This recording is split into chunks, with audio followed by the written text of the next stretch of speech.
안녕하세요. 오늘은 세상에서 뛰어난다 하는 것이 어떤 것인가에 대한 부처님의 말씀을 전해드리겠습니다.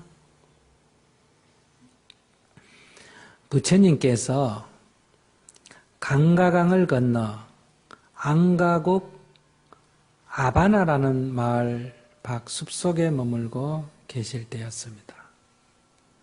하루는 거리에 들어가 밥을 빌고 숲으로 돌아오니 장자 포타리아가 양산을 받고 신을 신은 채 숲속을 거닐고 있었습니다.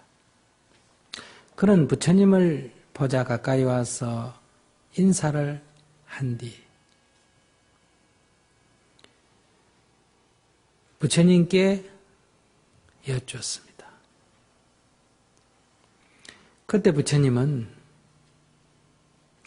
장자님 자리가 있으니 앉으십시오 이렇게 말했는데 이 장자는 자신을 보고 장자라고 불린 것에 대해서 매우 못마땅하게 생각하고는 부처님이 권유하는데도 자리에 앉지를 않았습니다.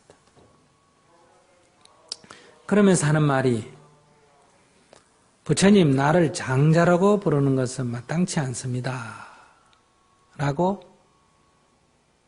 불만 섞인 목소리로 항의를 했어요.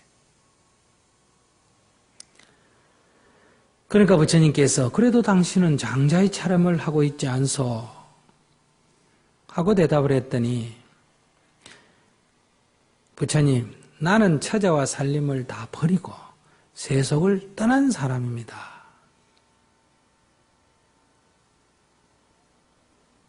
자신이 세속을 떠났으니까 자기를 수행자라고 안 불러주고 장자라고 불렀다. 여기에 대한 이제 불만이죠.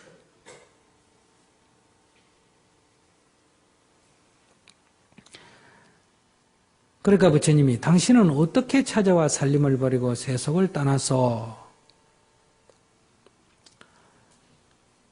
나는 내 재산 전부를 아들에게 물려준 뒤 아무 간섭 없이 다만 옷과 먹을 것만 받으면서 숨어 살고 있습니다. 나는 이렇게 살림을 버리고 세상을 떠났습니다. 이렇게 대답하니 부처님이 당신이 말하는 세속을 떠났다는 것은 내가 말하는 세속을 떠났다는 것과는 다릅니다. 부처님의 가름에서 말하는 세상을 떠났다는 뜻을 말씀해 주십시오. 내 가르침에서는 8가지 법으로 세상을 떠나오. 그 8가지란 첫째, 산 목숨을 죽이지 않고, 둘째, 남이 주지 않는 것을 갖지 않으며, 셋째, 거짓말을 하지 않고, 넷째, 화합을 깨뜨리지 않으며, 다섯째, 탐욕을 버리고 성내지 않으며, 여섯째, 시기하고 그리고 교만을 버리는 일 등이요. 그러나 이런 것들로 세상을 완전히 떠났다는 것은 아니요. 세속을 완전히 떠났다는 법은 따로 있어. 그 법도 말씀해 주십시오. 장자님, 이를테면 굶주린 개에게 살이 조금 더 붙여있지 않는 뼈를 던져준다면 개는 굶주림을 달래지 못할 뿐만 아니라 그 뼈로 인해 피로와 고달픔을 더할 것이요. 내 제자는 이 뼈의 비유처럼 바른 지혜로 쾌락을 잘 살펴 그것은 고통과 불행의 씨앗이라고 사실대로 알아 오욕에 집착하는 마음을 버리오. 독수리나 솔개 같은 날심성이 고깃덩이 하나를 가지고 날아갈 때 다른 사나운 개가 쫓아와 그것을 덮치려고 한다면 새들이 그 고깃덩어리를 버리지 않는 한 서로 싸워 죽거나 커다란 상처를 입게 될 것이요. 또 타오르는 횃불을 들고 바람을 거슬러 올라갈 때 그 횃불을 버리지 않는 한 손을 떼거나 타 죽게 될 것이요. 향나는 꿈과 같아 깨어보면 아무것도 없어. 무서운 독사를 보고 손을 내밀어 물리려고 할 사람은 아무도 없을 것이요. 남의 돈을 함부로 빌었으면 마침내는 빚쟁이에게 몰려 곤란을 당할 것이요. 나무 열매가 익는 것을 보고 올라가 따먹으려고 할 때 누가 도끼로 나무 밑둥을 찍는다고 합시다. 그때 나무에 오른 사람이 얼른 내려오지 않으면 손발을 다치거나 나무에서 떨어져 죽게 될 것이요. 이것이 모두 용락에 대한 비유입니다. 내 가르침을 받은 제자들은 이런 비유와 같이 용락을 관찰하고 그것은 고통과 불행의 시라고 바른 지혜로서 사실 그대로를 알아 세상 욕심에 집착하는 마음을 버리고 있어 내 제자들은 이렇게 해서 얻은 청정으로 이 세상에서 해탈을 얻어 이것을 내 가르침에서는 세속을 완전히 떠나는 법이라 하오. 당신도 이와 같이 세속을 떠났습니까? 부처님, 어떻게 제가 그럴 수 있겠습니까? 저는 이전에 다른 가르침에 빠져 모르는 것을 안다 하고 아는 것을 모른다고 해왔습니다. 그러나 이제는 모르는 것은 모르는 줄 알고 아는 것은 아는 줄 알았습니다. 부처님께서는 저에게 사문에 대한 사랑과 믿음과 존경을 가르쳐 주셨습니다. 저는 오늘부터 목숨을 마칠 때까지 부처님의 가르침을 따르는 신도가 되겠습니다. 여기서 제가 이렇게 길게 경전의 전문을 읽어드린 것은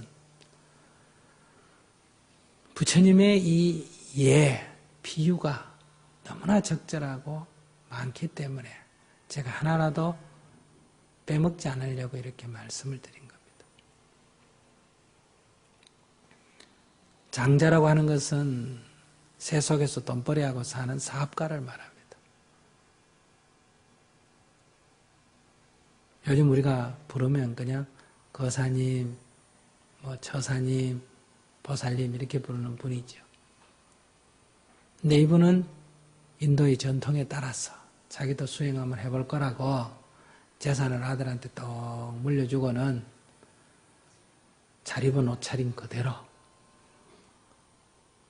집에서 밥만 먹고 살림은 다 아들한테 맡겨놓고 낮에는 양산 쓰고 숲에 와서 왔다리 갔다리 하다가 저녁에 가서 밥 얻어 먹고 이렇게 하면서 자기는 출가 사문이다. 나도 이제 출가 사문이 됐다. 이렇게 생각한 거예요. 그래서 부처님이 오시니까 자기도 수행자라고 부처님 곁에 또 가서는 자랑하려고 했는데 부처님이 장자 이리 앉으시오 이러니까 기분이 나빴던 거란 말이에요.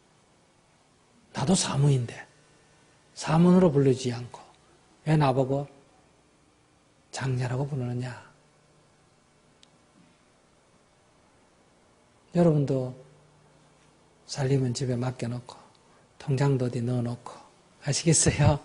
여차하면 돌아갈 단돌이다 해놓고 요새 출가하시는 분 많이 있답니다. 이렇게 직장생활 하다가 출가는 해야 되겠다 이래 올 때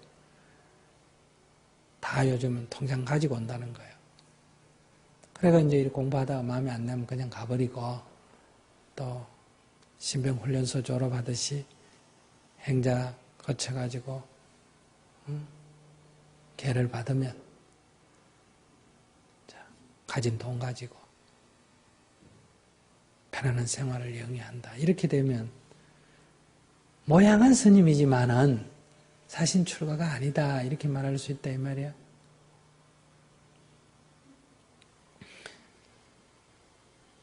그러니 나를 수행자 취급해 주시오 하는데 부처님이 수행자 취급을 안 하고 장자라고 부른다. 거사라고 부른다. 그러니까 항의를 한 거다. 나도 세속을 떠났다. 그래 부처님께서 당신이 말하는 세속을 떠났다 하는 것은 형식이다. 형식. 내가 말하는 세속을 떠났다라는 말은 내용이다 이거예요. 그러니까 이 내용이라는 말은 모양을 몸을 세속에 두고도 어때요? 세속을 떠난 수행자가 있고 몸 모양을 바꿔도 세속에 사는 사람이 있고 그렇다는 걸 말하죠. 그러니 살아있는 생명을 해치지 않고 이렇게 계율을 철저히 지키고 사는 것은 바로 세속을 떠나는 거다.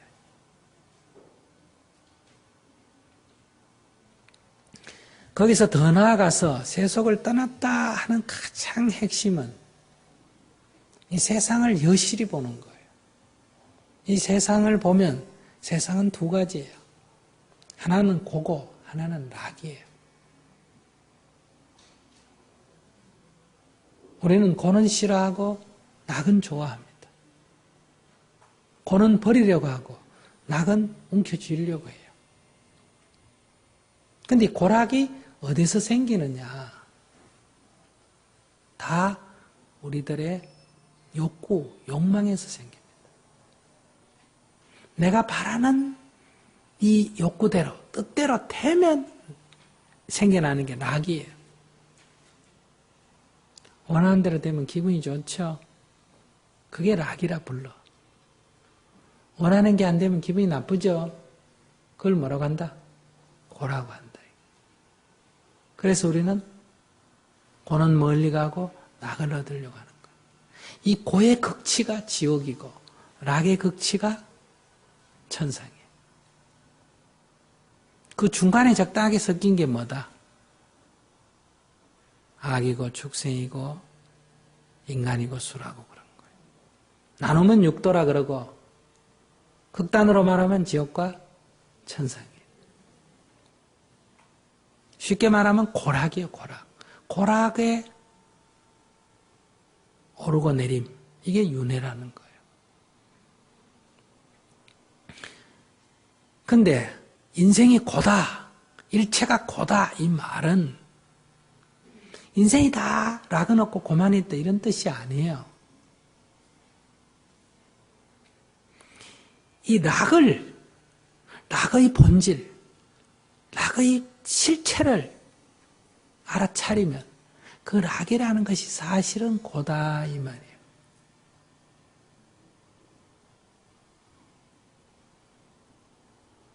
그러니까 고만 고가 아니라 락도 고다. 세상에는 고락이 있는데 여실히 보는 자만 고만 있는 거예요.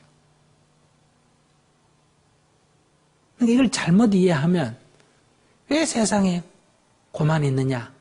락도 있는데 불교는 염세주의자다. 이렇게 말하는데 이것은 좋고 싫음의 문제가 아니라 실상이 그렇다는 거예요. 중생은 고는 싫어하고 낙은 좋아하는데 지혜의 눈으로 보면 그 락도 사실은 고의 씨앗이다. 여러분들이 결혼을 못할 때는 못해서 괴롭죠. 하면 즐겁죠. 그렇잖아요. 근데 그 결혼을 한 그 락을 따라온 그 결혼이 지금 고잖아요. 근데 그것이 고인 줄을 꿰뚫어 우리가 보지 못하죠. 자식을 못 낳을 때는 못 낳는 게 고고 낳는 건 뭐예요? 기쁨이죠. 근데 그 기쁨이 지금 다 고잖아, 고.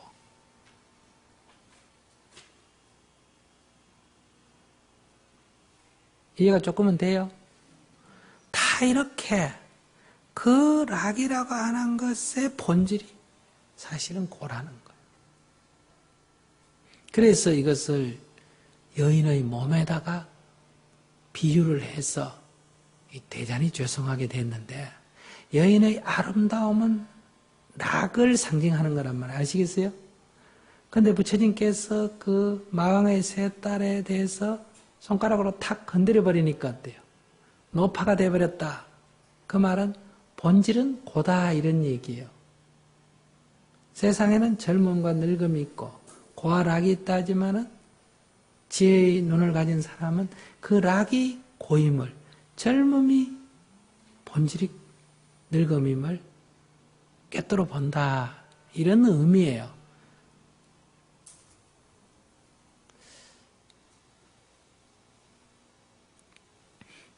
이 경전에 등장하는 이 여인의 몸이 바꾸기는 바꿔야 돼요, 앞으로. 이거를 다른 용어로 바꾸기는 바꿔야 될 거예요. 왜냐하면 이게 남자 중심의 어떤 기록을 하다 보니까 이 비구니를 없애버렸잖아요. 그죠? 처음에는 비구니 제도가 있었는데 비구니 제도가 없어졌고 경전이 이 문자화 되는 과정에서는 이미 비구니 제도가 없어진 뒤거든요. 그러니까 주로 이 경전의 기록은 비구 중심으로 얘기를 하게 되니까 비구가 수행하는데 이 락의 한 것이, 그러니까 락이라고 하는 것은 꼭 어떤 성적인 것만 아닙니다. 아시겠어요? 그건 여러 음식도 있고 여러 개 있는 중에 주로 어떤 성적인 측면에서는 주로 여성이 거기에 대응이 되다 보니까 이렇게 표현이 됐다. 이렇게 볼 수 있어요.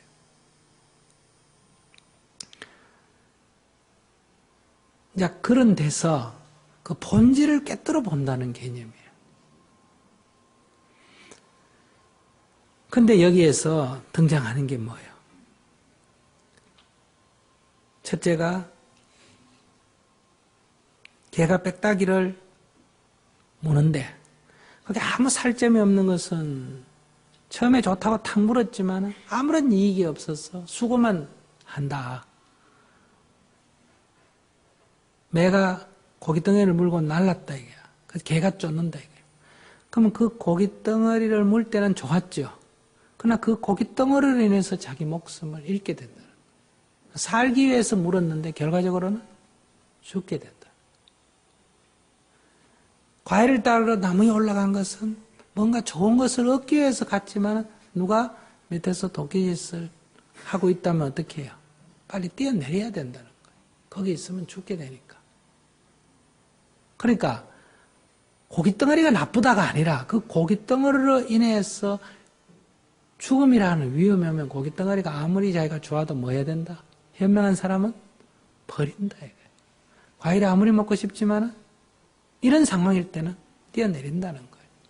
담배를 피우면 무조건 담배는 나쁘다 안 된다가 아니라 담배를 피울 때는 좋다고 피웠는데 그것이 건강을 해치면 버려야 되고 술을 먹은 것이 비싼 돈 주고까지 먹었는데 건강하기는 보다는 건강을 해친다면 버려야 되는 거예요.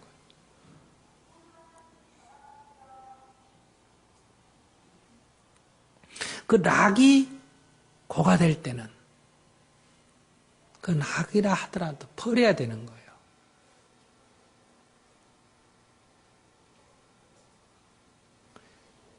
이것을 정확하게 알 때 우리가 고진멸도의 첫 번째가 뭐예요? 이것이 고다 하는 것을 알았다는 건 그런 뜻이에요. 고를 고인 줄 아는 건 누구나 다 알아. 인생이 고다 하는 건 낙마저도 고다 하는 것을 꿰뚫어 알았을 때 인생은 고다 하는 것을 알았다. 그러니까 인생은 고다. 이게 성스러운 진리라고 말하는 거 아니에요. 삼법인에서도 일체가 다 고다. 이 일체가 다 고다는 말은 고만이 고가 아니라 락도 고다. 이 동전의 양면과 같은 거다. 이걸 꿰뚫어 안다는 거예요.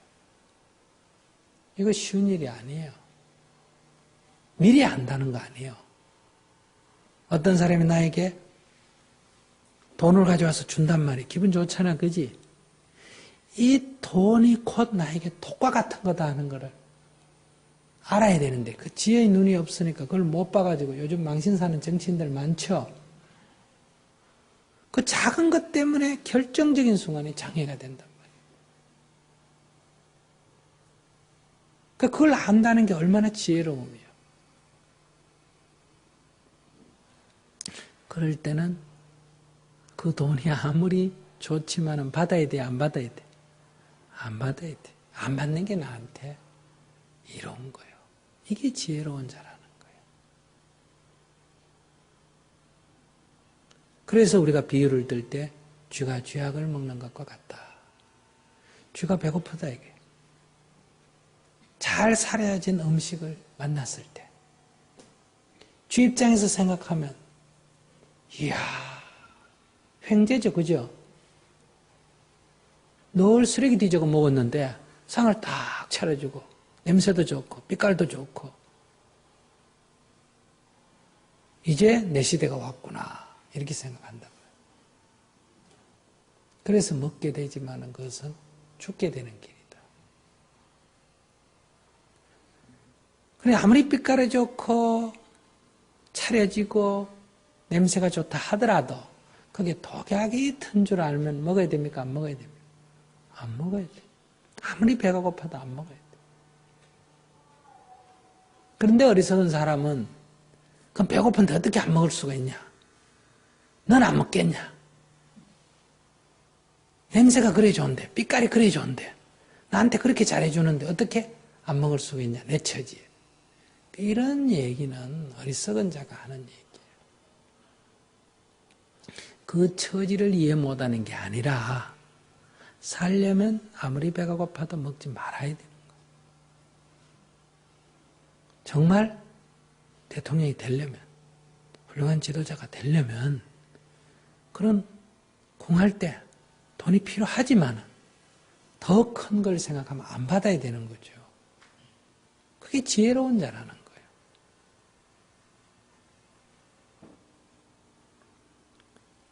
물고기가 낚싯밥을 무는 것도 그런 거죠. 부지런히 쫓아다녀야 겨우 잡을 수 있는데 탁 주니까 얼마나 좋아요. 그러나 그게 낚싯밥인 줄 알면 물지 말아야 된다. 그것으로 인해서 자신이 죽게 된다. 그런데 우리는 쥐가 쥐약을 먹듯이 물고기가 낚싯밥을 물듯이 늘 이거다 이거 시작을 했다가는 나중에 그것 때문에 죽는다고 아우성을 치잖아. 좋은 남자 좋은 여자 분이 넘치는 사람 잡았다고 좋아하다가 평생 고생을 하고 응? 돈 벌려고 사업 시작했다가 빚지고 본전 생각하고 돈 달라고 노름판에 갔다가 잃고는 본전을 그리워하고 따라간 게 아니라 다음에는 이제 본전 찾으러 갔다가 어때요? 빚져가지고 이제 완전히 패가망신하는 이런 것들이 다 본질을 꿰뚫어 보지 못한 데 있다. 그래서 우리가 락을 추구하는 것이 인간이 그 길밖에 더 있냐 이렇게 말하지만 그건 어리석은 생각. 그것이 자신을 고통에 빠뜨린다면 비록 그것이 순간적으로 빛깔이 예쁘고 향기가 나고 맛있다 하더라도 가까이 하지 말아야 된다. 이 말은 음식은 다 나쁘다든지 냄새는 다 나쁘다든지 모양은 다 나쁘다 이런 얘기가 아니에요. 그것이 자신에게 고통을 가져올 씨앗이 숨겨져 있다면 그것은 아무리 배가 고파도 먹지 않고 아쉬워도 취하지 말아야 한다. 그것이 지혜로운 자다. 그런 데서 부처님께서는 우리가 이 욕구를 쫓는 게 인간이라고 하지만 욕구를 쫓으면 윤회고에서 벗어날 수가 없습니다. 그 욕구에 매이지 않을 때 욕구를 억압하라는 게 아니라 욕구를 욕구로만 그냥 보지 거기를 쫓거나 거기에 집착하지 않을 때 해탈의 길이 있다.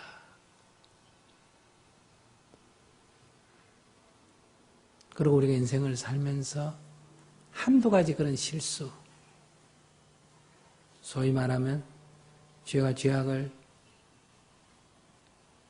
먹고 죽어버렸으면 할 수 없지만 조금 먹고 어때요? 배 아픈 고통을 겪었으면 다음에는 눈치껏 저건 전에 안 좋더라. 술 먹는 사람이 한두 번 더 하고 나서는 저거 안 좋더라. 이렇게 알아차려야 되지 않습니까? 그죠? 근데 이 어리석은 중생은 낚싯대 걸러 물고기를 빼서 살려주면 또 물려오고 또 빼서 살려주면 또 물려오고 이렇게 반복한다는 거예요. 이게 이제 큰 어리석음이죠. 그러니 우리가 어리석어서 설령 고통을 겪었다 하더라도